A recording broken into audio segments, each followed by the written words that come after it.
so we got our flour all laid out here. I got just some egg yolks in here and got everything weighed out, and here we are. Time to start mixing.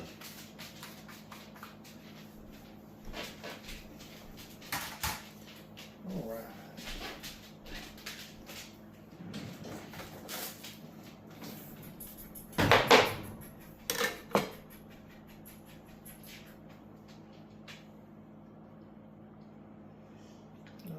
Gonna go ahead and dump my eggs in here.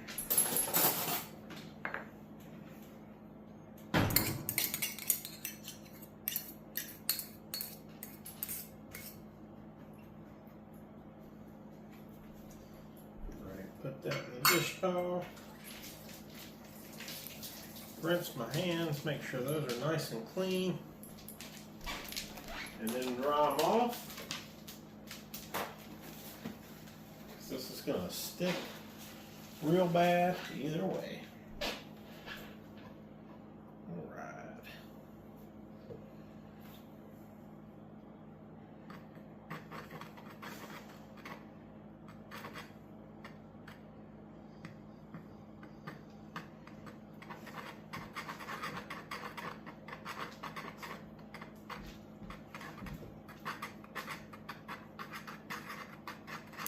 I always like to pull out one of these non-stick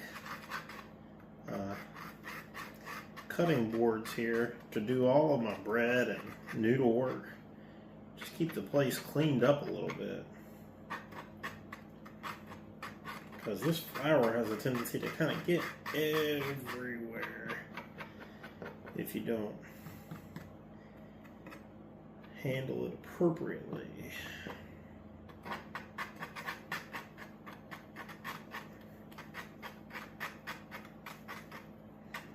Alright, we're getting down to the point where we're not going to have any issues with a whole lot of sticking type action here.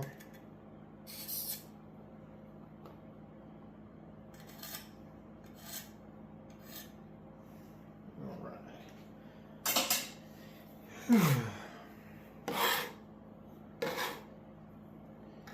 Yeah, we're not going to have to worry about that egg running off the side or anything. So when you're doing noodles like this, I like to do an egg yolk noodle just because they're a little bit richer. What you want to do is you want to run about 2 to 1 on a scale in grams. There, so for this particular one, I went ahead and weighed out my eggs. I had 44 grams of eggs, and so I put 88 grams of flour. And I see a lot of places everybody wants to use some specialty flour for noodles. I don't know. I've always used all-purpose flour. Maybe it's the kind of redneck way I like to live my life, I guess. I'm not sure. Let's see here. See, we're coming together just a little bit. And one thing I like to do, you notice I added a little bit of salt. And I like to take, this is a fresh olive oil. I always keep a little bit on my counter. Just like to add a few drops, not really measuring, just throwing it to it. Like I say, I keep a little bit of olive oil on my stove at all times. And you notice as soon as I put the olive oil in, it started combining a little bit better. I don't think everybody uses olive oil, but I think it adds a good flavor and it helps us to come together a little bit better. Alright, now for the reason we rinsed our hands before we get started here, which is egg noodles, you know, always super messy to make. Time to get your hands in here and get it figured out.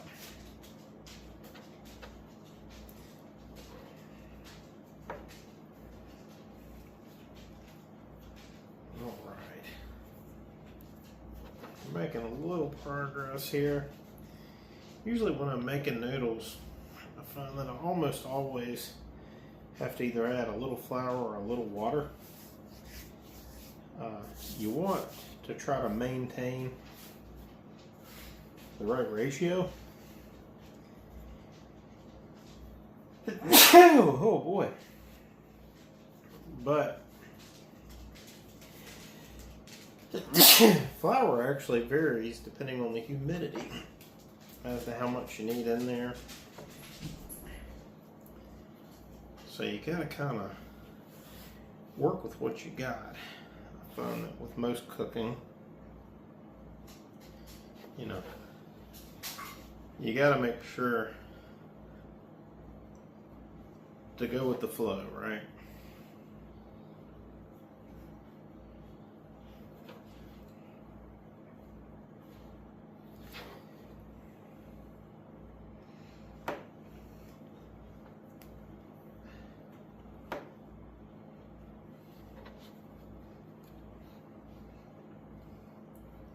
And I would say you're going to have to knead this dough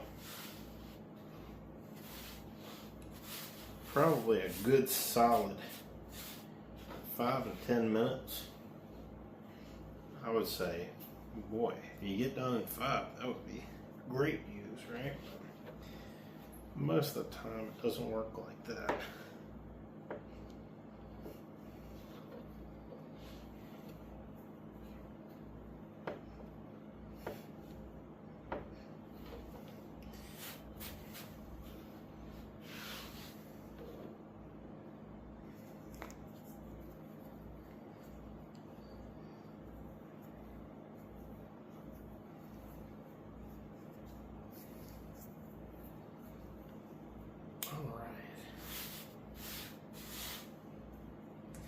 Looks like we're starting to come together a little better.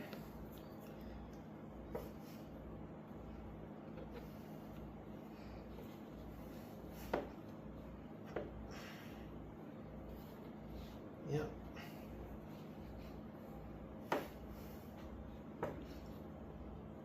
Coming right along.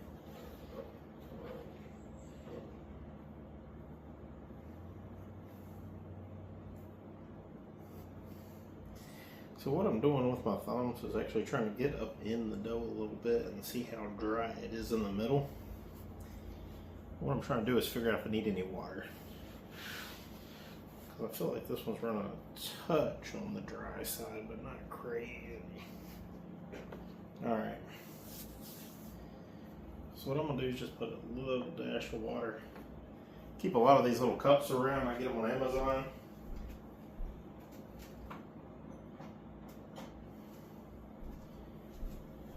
Just a little dash of water here. And I kind of hate using water for this. I kind of prefer when I don't have to. Because without a doubt, you're going to get it all over your cutting board.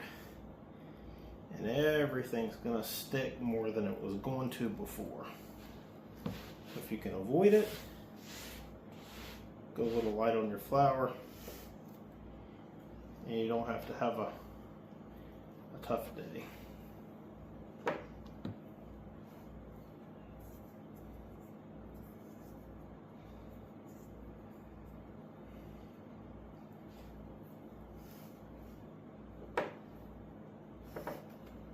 Oh yeah.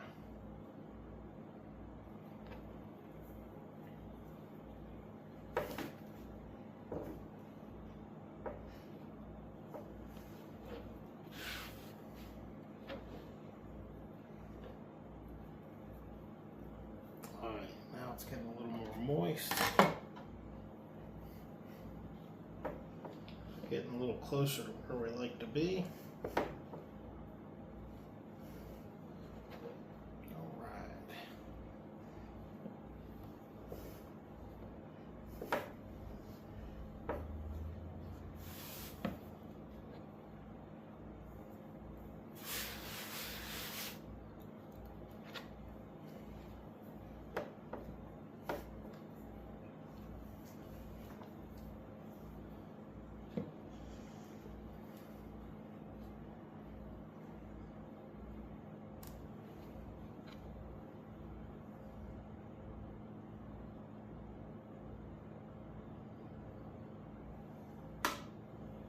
a really small amount there.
So one thing I really like to do, and I think I get this because I originally learned Italian cooking working at an Italian restaurant, and this was in Knoxville, Tennessee, and it was not a very super Italian restaurant. It was ran by primarily Arabic people, actually.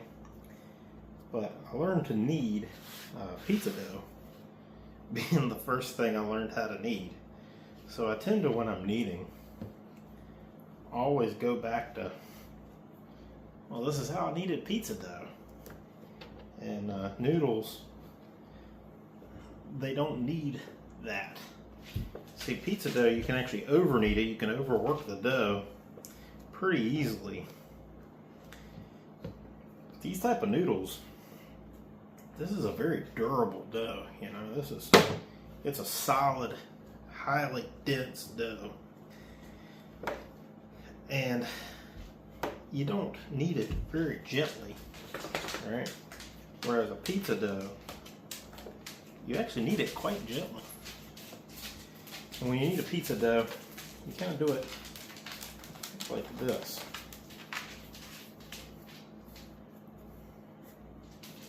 But I like to work in a little bit of that because it really seems to bring it all into one piece. Now, I'm making pasta for one here tonight. Typically, or most commonly, I'm making pasta for two. Look at there. I use the exact amount of water that I put in the cup. It's almost like I knew what I was doing. But one thing with making this dough for one, I usually like a little bit bigger dough ball because it seems to knead a little bit easier for me personally. Now if you had some small hands, you might want to do just the one. But me, I got big, I got quite large hands, and so I tend to like a little bit bigger piece of dough. Oh yeah. Now we got the right moisture content here. This is what we're looking for. Oh yeah. It's getting just about right. Sorry if you guys can hear the claws hitting the floor in the background. I got my two dogs sitting in the other room staring at me, wondering if they're going to get some noodles. I got a black lab. She's probably about 95 pounds. And I got a little basset hound named Penny. She's a good bit smaller. What do you think, about 35 pounds? And every time I'm cooking, they like to be with me. So I'm actually approaching having needed this about enough. We still got a few raggedy edges there, but I think we're about right. And so one thing about pasta dough, or what I've found, is after you let it rest a little bit, even if it's a little bit crumply, all that kind of works itself out.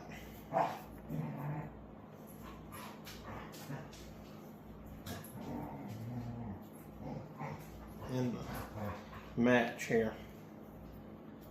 And I do like to leave mine a little touch dry. And there's a specific reason for that.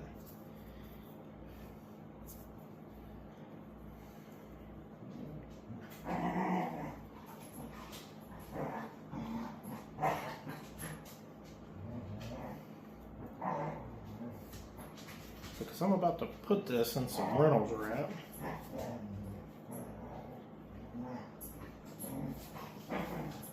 I mean some plastic wrap, sorry. And what I like to do is put a little bit of olive oil on my cling wrap.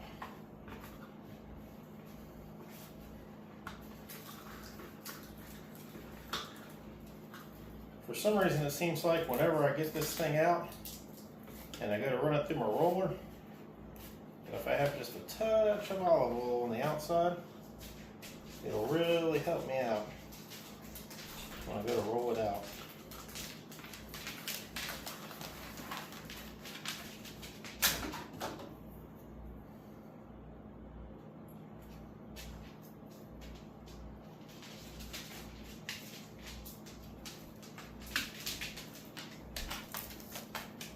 And that's just everything. It's all the time, right?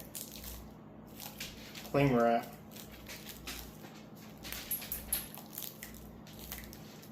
Is always a little bit more painful than it needs to be.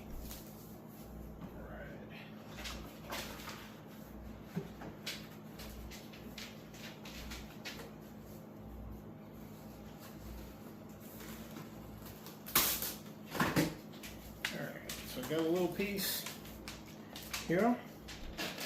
Like I say, I like to put just a touch more olive oil. Just a little more than I'd like. It'll be fine. You know, I know a lot of people like to measure and weigh out everything when they're doing this sort of thing. Interesting fact about me, I'm actually a quality manager during the day, which means I spend my whole day weighing out every single thing that I do and measuring every single thing that I do. So when I cook, I like to leave it be. I like to kind of take things with a grain of salt, no pun intended, and kind of measure with my eyes a little bit. Can't do that with everything, but you can do that with some things. So I'm going to go ahead and rinse my hands off here.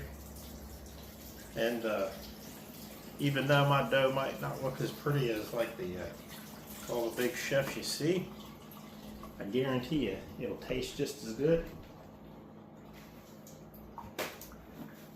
and be quite delicious when we get done. So I'll come back here in about 30 minutes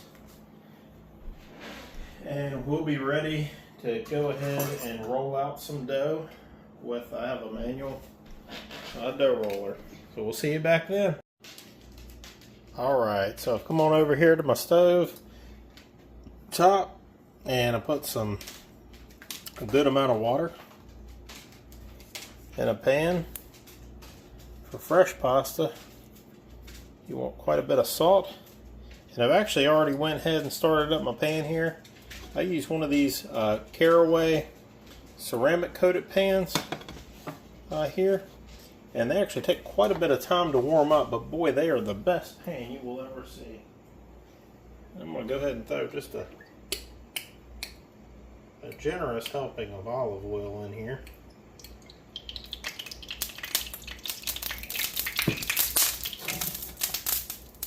Kind of knock the water off the pan there.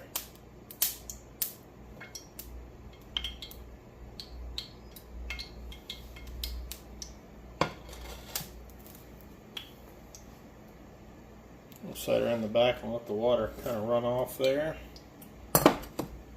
Alright. And then I'll let my water get warmed up while we're making our noodles. Alright guys, so let me introduce you guys to the rest of the stars of this show here. We got some generic red pepper flakes, a little bit of Italian seasoning, some garlic as they call it. A lot of times I would use fresh garlic for this, but this is what we're going to be using today just to save a little bit of time slicing up garlic. I got a nice fresh lemon here. And a little bit of fresh parsley. So this dish actually doesn't require any Italian seasoning, so you can actually leave it out if you are really wanting to, but I like to add just a dash of it. You may hear in the background I got some sizzling going on. That's actually because there's a little bit of a surprise to this dish.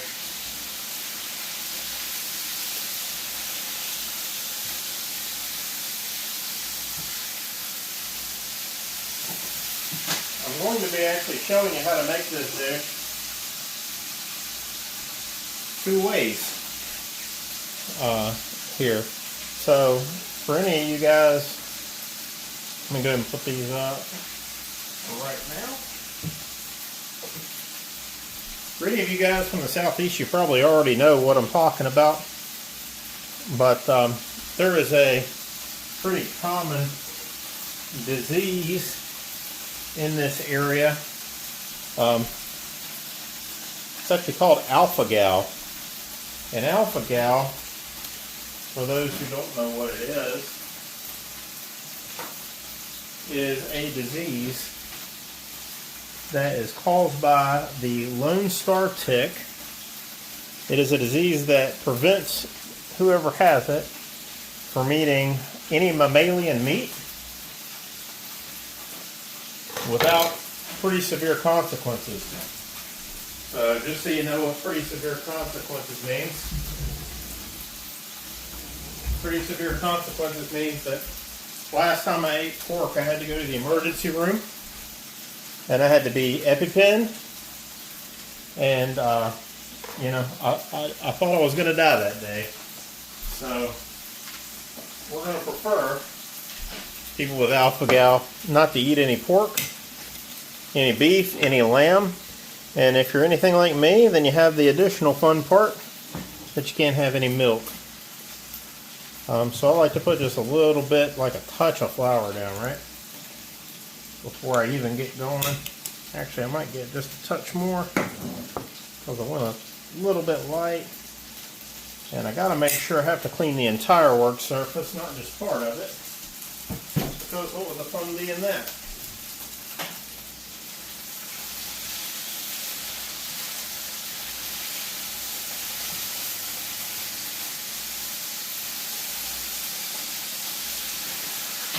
Alright.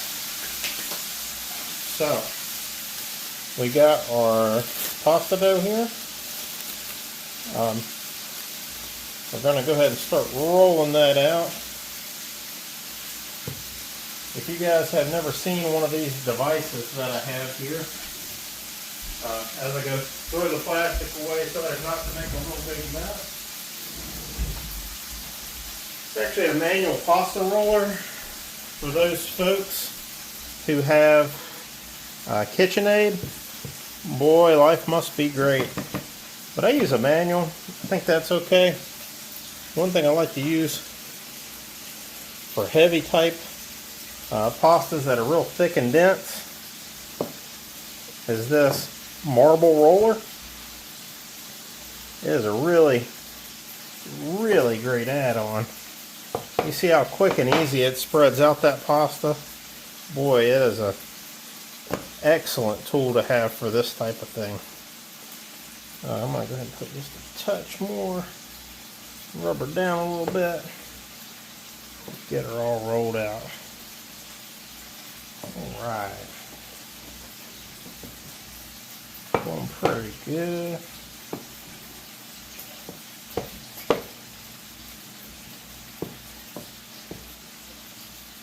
Alright, looks like we got a pretty fair amount of gluten structure in this one. So that's good. You can tell kind of how much gluten you have by how much this springs back on you. It's want to stay the same size, if you will. Alright. So that's pretty good there. I'm going to go ahead and adjust my pasta maker to the very largest gap it'll take. So you don't got to roll this out too much, because that's what your roller is there for.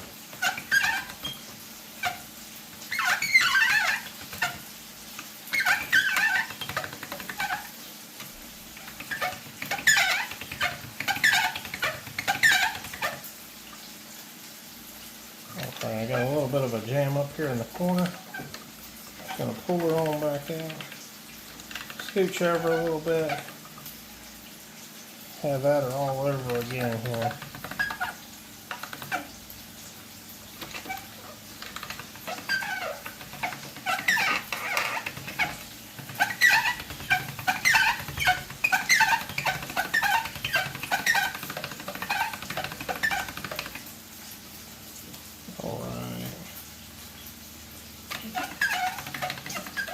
That first roll is always a touch miserable. One thing I like to do, just to build up a little more of that gluten structure, is just roll her on back out again. And the only reason we're rolling this any at all is just to get it thin enough for the pasta maker to accept it, so we don't jam up. Like I say again, if you have the KitchenMaid variety, you probably don't worry about this part any at all, and just let her eat. Okay, so that's pretty good.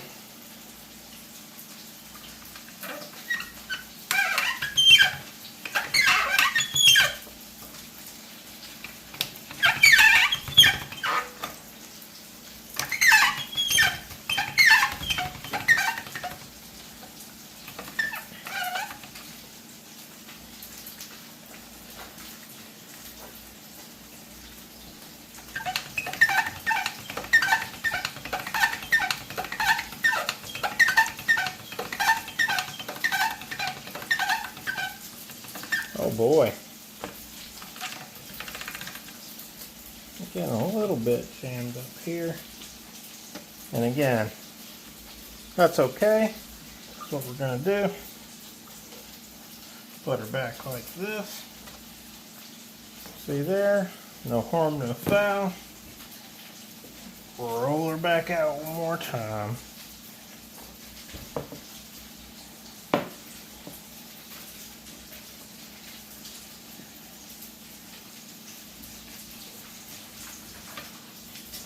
Look, this one might be a touch hard to deal with, because this is a nice thick pasta dough. As you guys saw, it was fairly dry. For this sort of thing, I kind of like to keep it that way as well.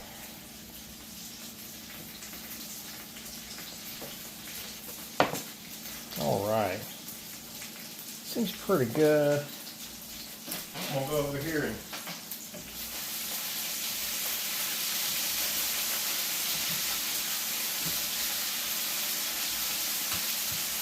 stir my surprise ingredient, if you will.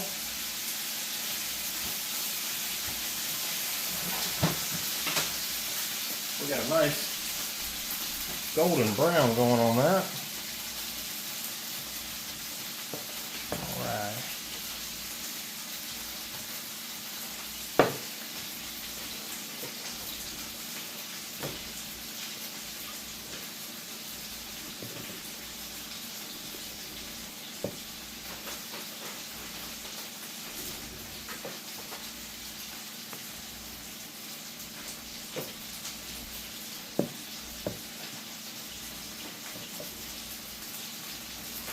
Right. Boy, that was come together very well. I'm actually super happy with the texture here.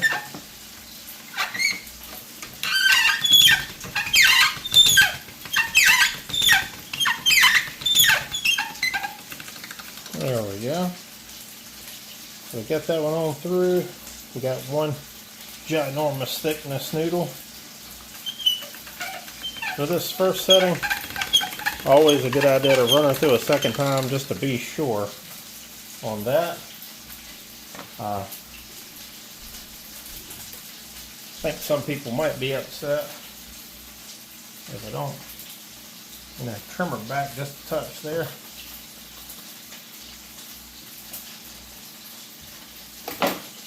And what I'm going to do, oh boy, what I'm going to do is just take a little bit of water, put it on my finger, put those back in that area. And I'm going to run this back through one more time.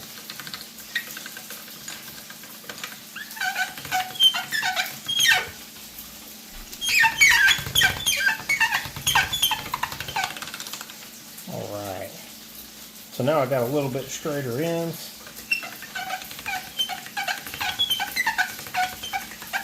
On my pasta. She's pretty nice. Yep.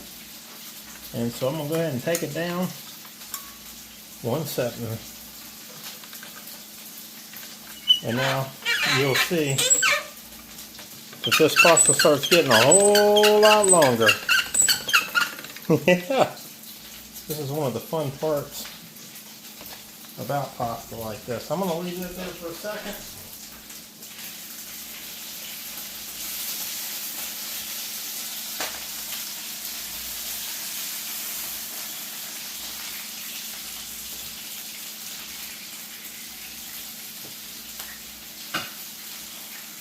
And go over here and take off the eye my surprise ingredient.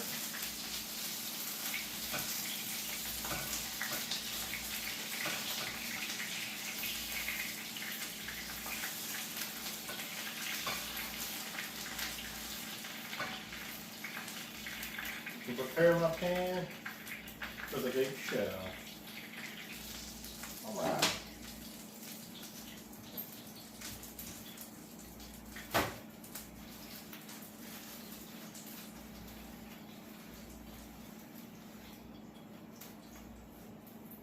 Alright, so we're gonna set that all up. Because once this pasta comes off, she is ready to rock and roll.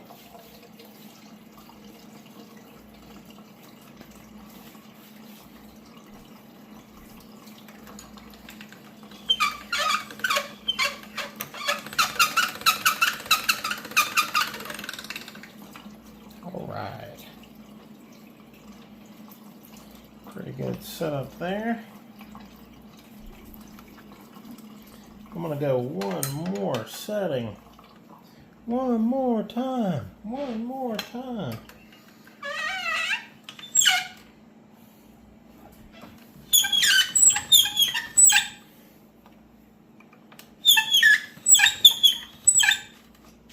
Oh boy. These manual ones tend to do this type of thing. So you gotta babysit them a little bit here. All right, there we go. So now we got a nice, huge, long, humongous long piece. I'm gonna put just a touch of flour. And I don't want to get this pasta any more dry because it's good and dry pasta. It's gonna be real good, but it is fairly dry. So we want to minimize our additional flour to just what's required to kind of keep it running. And then we're going to go down one more set in here.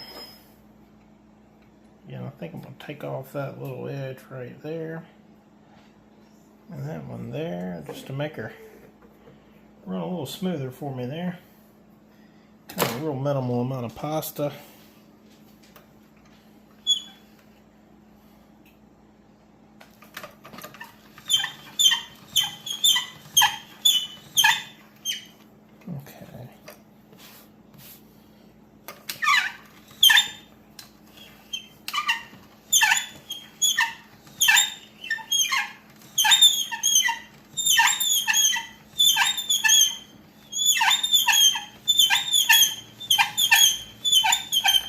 And so, what we come out with is an extremely long sheet of pasta. And what I'm going to do is cut it about there. And so then you end up with a sheet, you know, yay long, 2 of those. And again, my water is already boiling.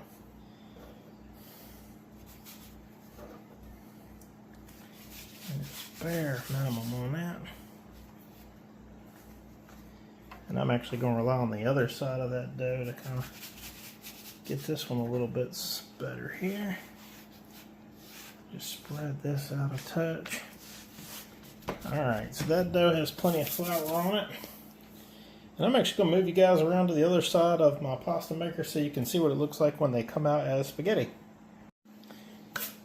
So you may be sitting here going, well, why in the world does Glynn have some ginormous 2-inch slabs of chainsaw sawn and router tabled oak right here beside his kitchen counter? Well, that's because I'm making some shelving for my bedroom closet. My house is simultaneously a construction zone, a cook place, where I sleep, where my dogs love to hang out and occasionally make accidents. It's also where I, like I say, live almost my entire life. And what you'll see here is this is absolutely the most fun part of making pasta, because all of a sudden a whole lot of nothing turns into some fresh pasta. And that may seem like very thin pasta, but I absolutely promise you that when it cooks up, it'll be substantially thicker and quite delicious. So, again, you got to babysit these manual ones a little bit. You know, I don't recommend any specific brand. I think you can probably see the brand on the camera there. But I'll be honest with you, any of these things on Amazon, I've never really got a bad one. But I've also never bought the cheapest one. So those things may be all together, but there you go. Just like that, spaghetti noodles. One thing I will recommend, just kind of a tip or hint there. You've seen the very last run of these. I put a kind of a fair amount of flour directly on these. When you run them through these type of presses, they do tend to grab up a little bit if you don't have a sufficient amount of flour, and then they'll stick together after you're done running them through. But yeah, again, nice little layer of pasta there. Pasta for one tonight. That should do the job. Let's move over to the stove. Alright guys, and we are back over here at the stove, and I have a little bit of frond left in this pan here. If you are making the vegetarian version of this dish, you will not have a little bit of frond in your pan right there. So, what I'm going to do, I got my oil. I'm at kind of a medium type temperature. I'm going to put a generous portion of garlic in this recipe. And yes, I know it's garlic. Don't harass the guy but so much over it, right? All we need to hear about it one time each. Alright. I'll put a touch more olive oil in there. I'm going to cut this heat back just slightly because I don't want that to overcook. Alright. So I got that running in the back. Next thing I'm going to ride here, a little bit of crushed red pepper. Chicka. Alright. And these fresh noodles, as you may know, they only require just a bare minimum amount of cooking. So I'm going to look at my timer back here. I'm going to knock my dog out of the way. And then I'm going to go ahead and drop them in this nice boiling water here. And I'm looking for about 3 to 4 minutes on here because these are a very thin noodle.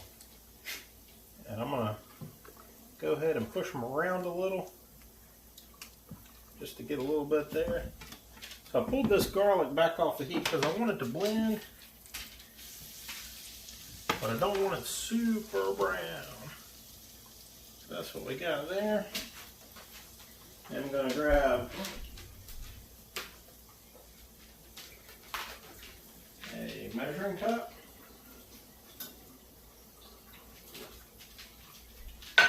And I'm going to go ahead and cut up my lemon and my parsley in the few minutes that I have here ready to go. A few extra noodles. All right. So now it's the fun part. Kind of got everything running here.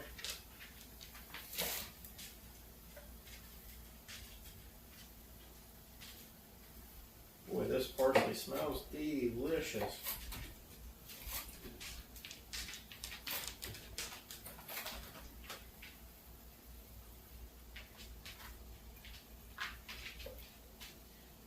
And I know some of you out there are real picky about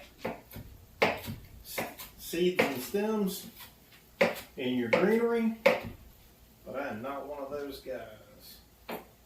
So I pick out a few of them, and if you make it over, look, guys, we're all going to survive here.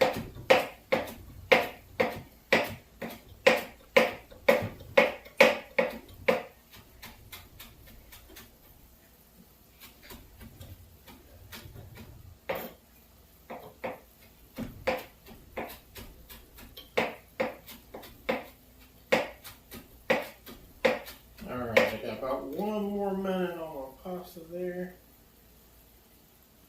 And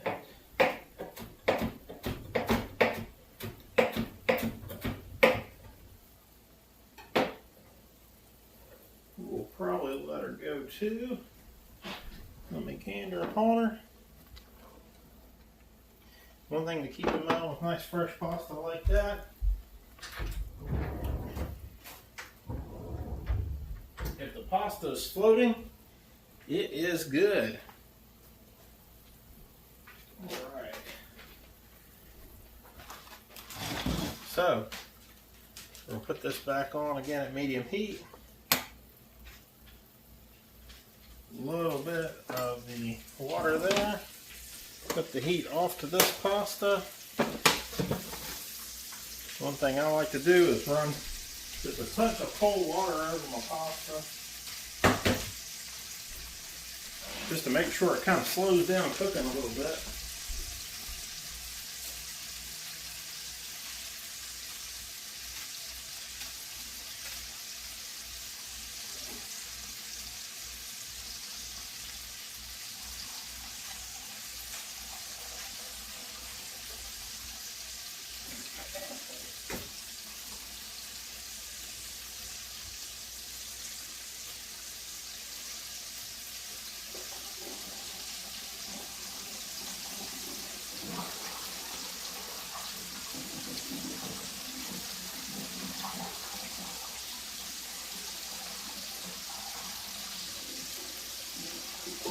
some kind of weird sync noises in the background there. Either way, pasta is done cooking. It's cooled down a little. So what I do, again, I just put a little bit of cold water on that so I can get it on out of there.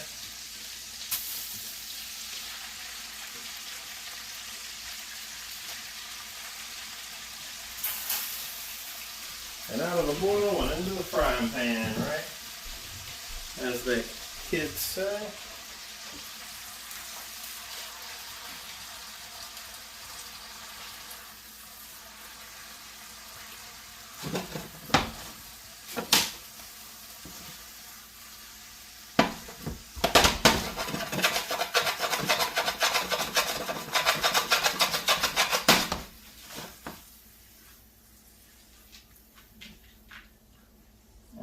So we got that folded up a little bit, and we are basically done with this recipe. We're going to put quite a substantial amount of parsley, and we're going to take a lemon. I have a lemon here in my hand.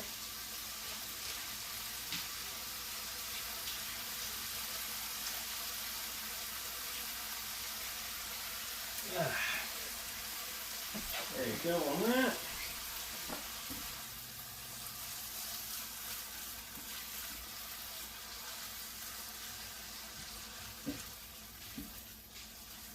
Oh yeah, that is pretty good. Nice fresh ingredients there, with the exception of our garlic and our dried red pepper flakes, that is.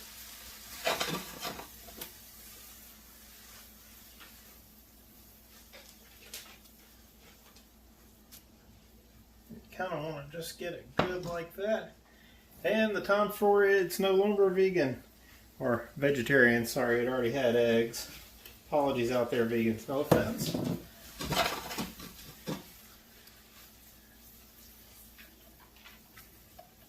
All right. And you may be wondering, where did the Italian seasoning even go? And I think if you look at this pan and this very crusty, nice cooked situation we got here, you can see it's actually on my chicken. I didn't even put it in the pasta. So this is off. And we are good to plate, guys. That's pretty much that simple on the stovetop there. So I'm going to plate this up and I will show you guys what it looks like. Alright guys, I was going to plate and I realized I forgot actually one more thing. A little bit of cracked pepper. I do not use freshly cracked pepper very frequently, every now and then, but I will tell you what. There's this pepper. Can you see the grain on that pepper right there? Can you see the grain on that pepper right there? I'm about out in my cup here, but can you see how thick the grain is? This is Trader Joe's pepper. I'll put just a touch more salt on there. I ate a couple noodles and I said, well, I'm going to season it a little bit more, but you know, these guys, they're not going to see me season it. They're going to think, oh God, this guy, he doesn't season anything. Who is this guy? So that's a finished dish right there. Now I'm going to go plate it up and you can see what it looks like. Alright guys, here's my final product that I got here. And I am actually going to do a thing that all of the Alpha Gal people out there in the audience are going to go, what the heck? You're ruining the dish. I'll put just a touch of Parmesan on there.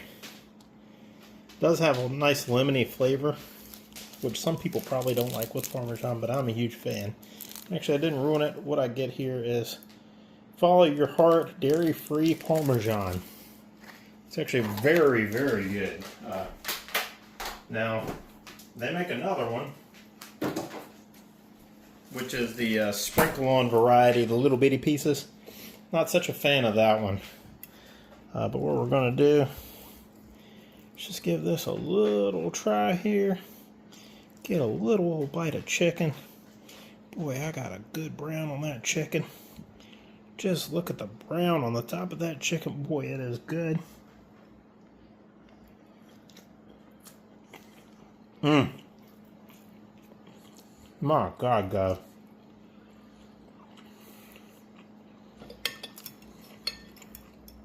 I always said don't talk with your mouth full, but boy, you gotta talk about that. Because this right here is very good. Mmm. Mmm. All the parsley notes and everything. Boy, that's great. This dish, belovedly called Aglio e Olio, simply meaning garlic and olive oil. Very, very, very simple dish. Quite good. Goes pretty good with some chicken. And my puppy Penny. Come on, Pim Pim. Come on. Come on. Oh, she's a shy girl. She don't want to be on camera. She doesn't get any of this because it does have garlic in it. So I'm sorry, Penny. We'll have to make you some food, girl. Hold on. Penny Lee, come here. Come here, baby girl. Why don't you? Come here. Come right here. She's such a good little girl. Come on, Penny. Come here. Baby. Here's my puppy dogs, Penny and Bailey. Come here, baby. Come here. Back. Come on, babe. I don't know. I tried to show you guys what they look like, but they don't want to be on camera, so I guess it is what it is. Pin Pin, come on. Sorry, guys. No puppies this time. Guys, I absolutely forgot to mention one of the most important things about this channel is if you ever see me cook anything, it's going to be as absolutely close to alpha gal as I can make, alpha gal friendly as I can make it. A lot of the dishes I make will either be vegetarian or vegan, depending, but I can absolutely guarantee you they will be alpha gal friendly because I have alpha gal. So I can't eat any beef, pork, lamb, and I'm one of the very unlucky people who was actually mildly lactose intolerant before I got alpha gal, meaning that I am actually quite allergic to milk as well. So anything you see me make, no beef, no pork, and no dairy, you know, if I can, right? So if you see an ingredient that I'm using that has dairy in it, let me know, because I probably didn't know. Anyway, I'm going to get back to my dinner. Thank you guys for watching, and I hope you come back.